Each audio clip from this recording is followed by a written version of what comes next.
जय माता दी everyone. So welcome back to my YouTube channel. Navratre चल रहे हैं और हम सब लोग जो है माता रानी को खुश करने में लगे हुए हैं, है ना। एंड मैंने तो कलश भी स्थापित किया हुआ है। वैसे तो मैं 9 के 9 दिन फास्ट रहती हूँ और ये आज से नहीं है, मेरे को कम से कम फास्ट रखते हुए हो चुके 20-21 साल।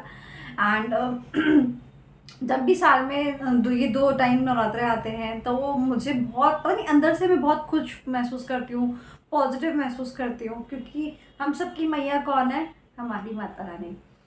और मैंने ये चीज़ भी देखी है कि क्या बोलते हैं, जब भी मतलब मैं पूरे साल परेशान रहती हूँ, बट जब भी नवरात्रे आते हैं तो माता रानी पता नहीं मुझे छोटी छोटी खुशियाँ देती है और मुझे मुझे अंदर से भी खुशी महसूस होती है।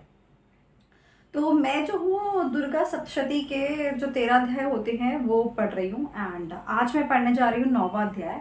अगर आप इस चैनल पे नए हैं तो हो सकता है कि आपने पहले 8 अध्याय नहीं पढ़े होंगे, तो प्लीज़ वो भी आप पढ़ देख लीजिएगा, आपको मेरे चैनल पे ही दिख जाएगा।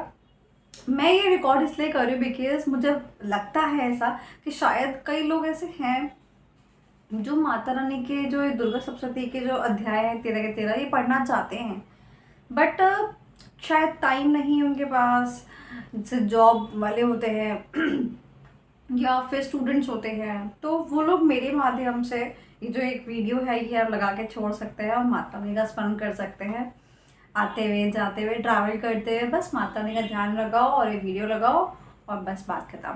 ठीक है। बट ध्यान से मेरी बात सुनिएगा। जब मैं आपको ये वीडियो जब आप ये वीडियो देख रहे हो तो मैं जो हूँ सप्तशती का पाठ करूँगी, जो भी अध्याय मैं करूँगी लास्ट में मैं आपसे एक सवाल पूछूंगी। आपको जो है ना उस सवाल का जो जवाब है वो कमेंट सेक्शन के अंदर जाना देना होगा। तो आप लोग इस अध्याय को ध्यानपूर्वक सुने और क्या बोलते हैं सारी चीज़ों को सुनेंगे, अच्छा लगेगा और आपके अंदर एक चेंज भी देखने को मिलेगा। चलिए फिर शुरू करते हैं। श्री दुर्गाय नमः।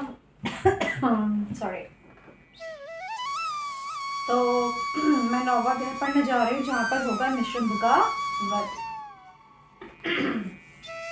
राजा ने कहा, हे भगवान, आपने मुझे रक्तबीज के वध से संबंध रखने वाला देवी चरित्र पर यह अद्भुत महत्व बतलाया। अब रक्तबीज के मारे जाने के कारण अत्यंत क्रोधित शुभ और निशुंभ ने जो कर्म किया है मैं उसको सुनना चाहता हूँ। ऋषि बोले, राजन, संग्राम में रक्तबीज तथा अन्य दैत्यों के मारे जाने पर शुंभ और निशुंभ के क्रोध का पारावार न रहा। अपनी विशाल सेना को इस प्रकार मारी जाती देख निशुंभ क्रोध में भरकर देवी की ओर दौड़ा। उसके साथ असुरों की प्रधान सेना थी। उसके आगे पीछे तथा पार्श्व भाग में बड़े बड़े असुर थे जो क्रोध से होठ चबाते हुए देवी को मार डालने के लिए आए। लेकिन महाबली शुंभ भी अपनी सेना के साथ युद्ध करता हुआ क्रोधवश में चंडिका को मारने के लिए आ पहुंचा। तब देवी के साथ शुंभ और निशुंभ का घोर संग्राम छिड़ गया। वे दोनों मेघों की भांति बाणों की भीषण वर्षा कर रहे थे। दोनों के चुराए हुए बाणों को चंडिका ने अपने बाणों से तुरंत काट डाला और शास्त्रों की वर्षा करके शस्त्रों की वर्षा करके उन दैत्यों के अंगों को भी चोट पहुंचाई गई। निशुंभ ने तीक्ष्ण तलवार और चमकती हुई ढाल लेकर देवी के शीर्ष सवार सिंह के माथे पर प्रहार किया। अपने वाहन को चोट पहुंचने पर देवी ने शुल्क नामक बाण से निशुंभ की उत्तम तलवार तुरंत ही काट डाली और उसकी ढाल को भी, जिसमें 8 चांद जड़े थे, टुकड़े टुकड़े कर दिया। ढाल और तलवार निकट जाने पर उस असुर ने शक्ति चलाई, किंतु सामने आने पर देवी ने चक्र से उसके भी 2 टुकड़े कर डाले। अब तो निशुंभ क्रोध जल उठा और उस दानव ने देवी को मारने के लिए शूल उठाया, किंतु देवी के समीप आने पर उसे भी मुक्के से मारकर चूर्ण कर दिया। तब उसने गदा घुमाकर चंडी के ऊपर प्रहार किया, परंतु वह भी देवी की त्रिशूल से कटकर भस्म हो गई। तदंतर दैत्यराज निशुंभ को फरसा हाथ में लेकर अपनी ओर आते देख देवी के बालों से आहत कर उसे धरती पर चला दिया। उस भयंकर पराक्रमी भाई निशुंभ के धराशय हो जाने से शुंभ क्रोधित हुआ और अंबिका का वध करने के लिए आगे बढ़ा। रथ पर बैठे बैठे ही उत्तम वस्त्रों से शोभायाम अपनी बड़ी बड़ी 8 अनुपम भुजाओं से समूचे आकाश को ढककर वह अद्भुत शोभा पाने लगा। उसे आते देख देवी ने शंख बजाया और धनुष की डोरी को अत्यंत उत्साहित किया। साथ ही वह अपने घंटे से शब्द से जो समस्त सैनिकों का तेज नष्ट करने वाला था संपूर्ण दिशाओं को गूंजा दिया। इसके बाद सिंह ने भी अपनी दहाड़ से, जिसे सुनकर बड़े बड़े गजराजों का महान मद दूर हो जाता था, आकाश, पृथ्वी और दशों दिशाओं को गूंजा दिया।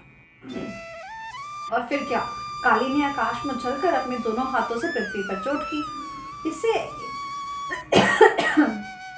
ऐसा भयंकर शब्द हुआ जिससे पहले ही सभी शब्द मंद पड़ गए। अब शिवदूती ने दैत्यों के लिए अमंगलजनक अट्टहास किया। इन शब्दों को सुनकर समस्त असुर धरा उठे, किंतु शुंभ को बड़ा क्रोध हुआ। उस समय देवी ने जब शुंभ को लक्ष्य करके, ओ दुरात्मा खड़ा रहे, तभी आकाश में खड़े हुए देवता बोल उठे, जय हो जय हो जय हो। शुंभ ने वहां आकर ज्वालाओं से युक्त अत्यंत भयानक शक्ति चलाई। अग्निमय पर्वत के समान आती हुई शक्ति को देवी ने बड़ी भारी उल्का से दूर हटा दिया। उस समय शुंभ की गर्जना से तीनों लोग गूंज उठे। राजन, उसकी प्रतिनिधि से वज्रपात के समान भयानक शब्द हुआ, जिससे सब शब्दों को जीत लिया। शुंभ के चलाए हुए बाणों को देवी ने और देवी के चलाए हुए बाणों ने शुंभ ने अपने भयंकर बाणों द्वारा सैकड़ों और हजारों खंड कर दिए। तब क्रोध में भरी हुई चंडिका ने शुंभ पर शूल से प्रहार किया, जिससे मूर्छित होकर वह पृथ्वी पर गिर पड़ा।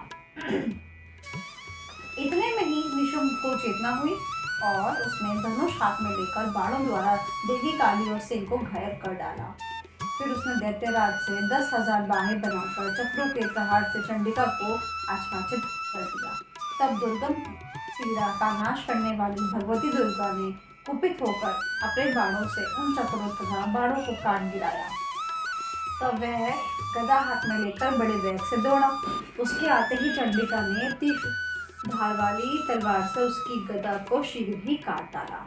तब उसने शूल हाथ में लिया। देवताओं को पीड़ा देने वाले निशुंभ को शूल हाथ में लिए आते हुए चंडिका के वेग को चलाए हुए अपने शूल उसकी छाती छेद डाली। शूल से विदीर्ण हो जाने पर उसकी छाती एक दूसरे महाबली पुरुष खड़ी रह कहता हुआ निकला।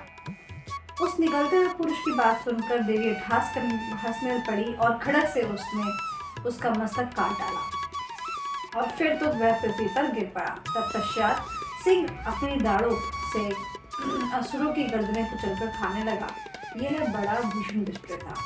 उधर काली तथा शिवदूती ने भी अन्याय दैत्यों का भक्षण करना आरंभ कर दिया।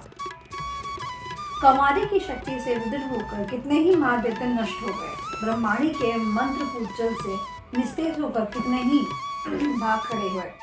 कितने ही दैत्य माहेश्वरी के त्रिशूल से छिन्न भिन्न होके रहे।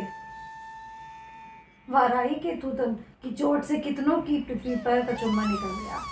वैष्णवी ने भी अपने चक्र से दानवों के टुकड़े कर डाले। इंद्री के हाथ से छूटे हुए ब्रज से भी कितने ही प्राणों से हाथ धो बैठे। कुछ असुर नष्ट हो गए तो कुछ उस महायुद्ध से भाग गए तथा कितने ही काली, शिवदूती तथा सिंह के ग्रास बन। और इस तरह हमारा 9वां अध्याय जो है समाप्त होता है। जय मां दुर्गा, जय जय मां जगदम्बे मां, जय जय मां जगदम्बे मां। ओके, चलिए, तो अब आपको जो है मैं सवाल आप लोगों के लिए सवाल पूछती हूँ, आपको जवाब देना होगा कमेंट सेक्शन के अंदर। तो बेसिकली आपको ये बताना है कि जब अपने वाहन को चोट पर पहुँचाने के लिए देवी ने अपने वाहन को चोट पहुँचाने के लिए देवी ने कौन से नामक बाण से निशुंभ की उत्तम तलवार काट डाली थी, आपको बताना है, ठीक है। चलिए, सो आज के लिए इतना ही। अगले वीडियो में मिलते हैं। जय माता।